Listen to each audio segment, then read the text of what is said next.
Saludos cordiales. Les saluda hermana Mariana Pilatasic. Soy estudiante de la carrera de Teología en la Universidad Politécnica Salesiana.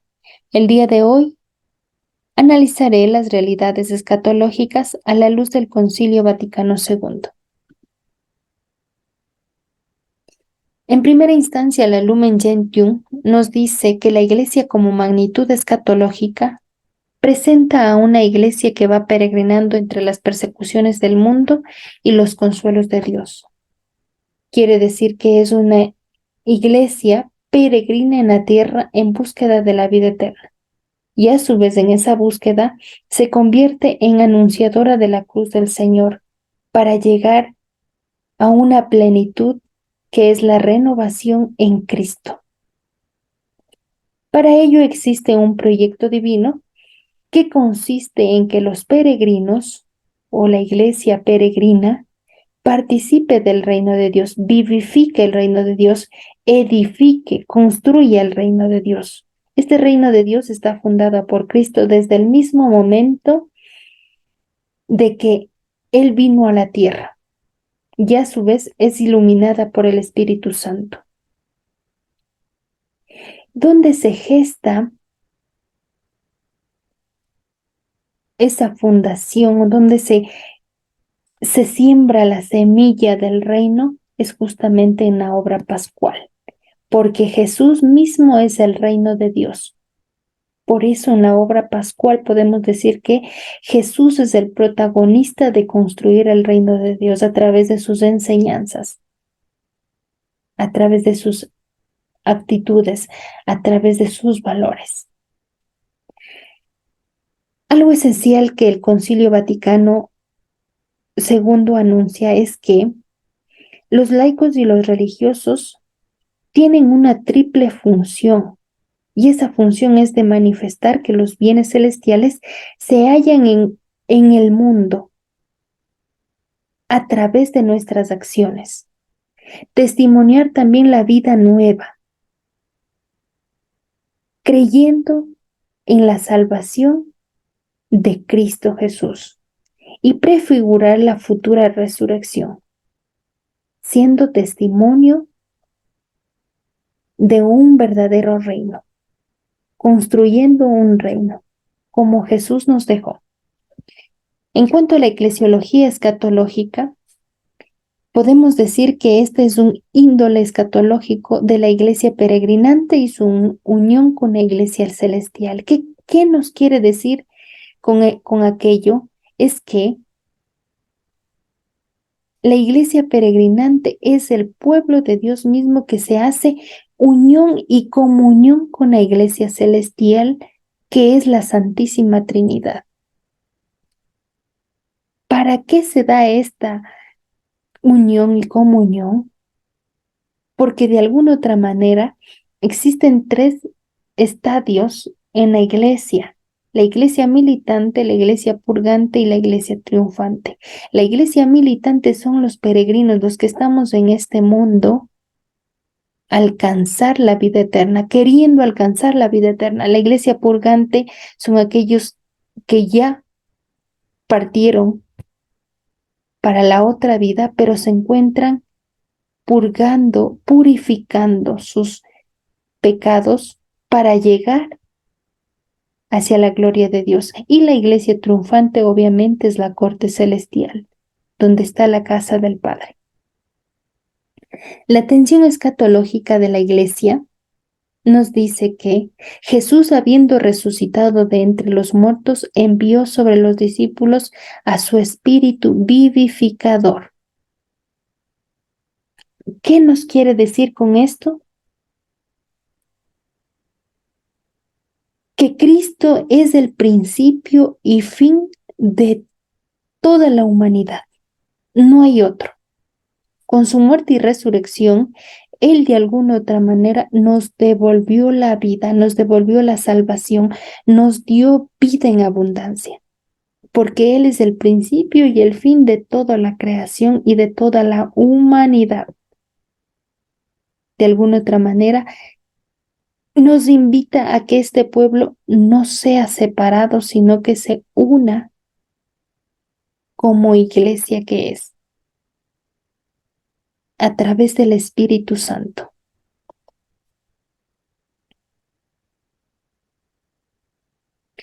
En el cuarto punto de la Lumen Gentium nos dice que, en el cuarto punto que el concilio manifiesta acerca de la Lumen Gentium, dice que la unidad de los tres estadios de la iglesia, ya había mencionado anteriormente la iglesia peregrina, militante, la iglesia purgante y la iglesia triunfante. Para entender más su relación, nos dice que unos peregrinan en la tierra, que viene a ser la iglesia peregrina, otros ya difuntos se purifican y otros finalmente gozan de la gloria contemplando claramente a Dios mismo, uno y trino. Son estadios que vamos alcanzando hasta llegar a la vida eterna. El quinto punto nos manifiesta o establece a María como paradigma escatológica y nos dice que María, la Virgencita María, es modelo de un paradigma de discipulado y de la santidad cristiana. Es en sí el ejemplo vivo de discípula y de santidad que nos deja como modelo para transitar a toda la iglesia peregrina y alcanzar la vida eterna. En segunda instancia tenemos la Gaudium et Spes. Y aquí nos muestra el destino del hombre y del cosmos. En este se entabla un diálogo entre el ser humano y el mundo, y en ese diálogo surgen inquietudes, preguntas que interpela el corazón del hombre. Entre ellas está, ¿cuál es el sentido del ser humano? ¿Cuál es el dolor del ser humano? Y a la vez surgen dudas. Y el Concilio Vaticano II establece la clave para esas respuestas, que es que el centro y el fin de toda la historia humana se halla en el Señor, en el Maestro.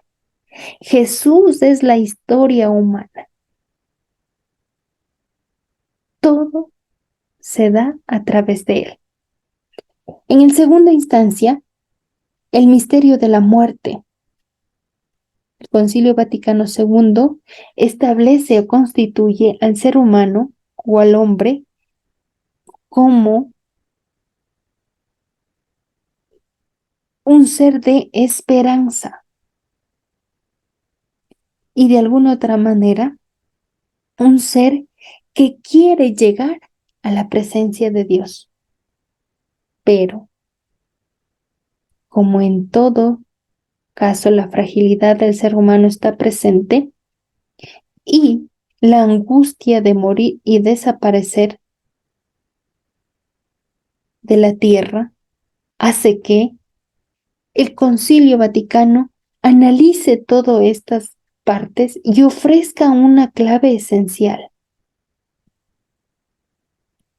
que nos da Dios,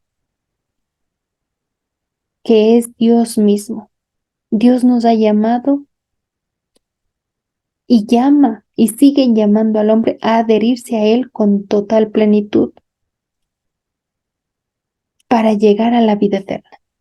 No importa qué tanto sea el pecado, Dios sigue invitando, sigue llamando, porque el ser humano y la humanidad está con Dios. Otra de las claves esenciales es que la muerte de alguna otra manera se ha vuelto un enigma humano. Y Dios nos dice que es un misterio profundo y luminoso, porque la muerte se vuelve el encuentro cara a cara con el Padre Celestial. Es el misterio de la muerte. El ser humano hoy en día tiene miedo a morir, pero en el Concilio Vaticano II se ofrece una nueva visión de la muerte.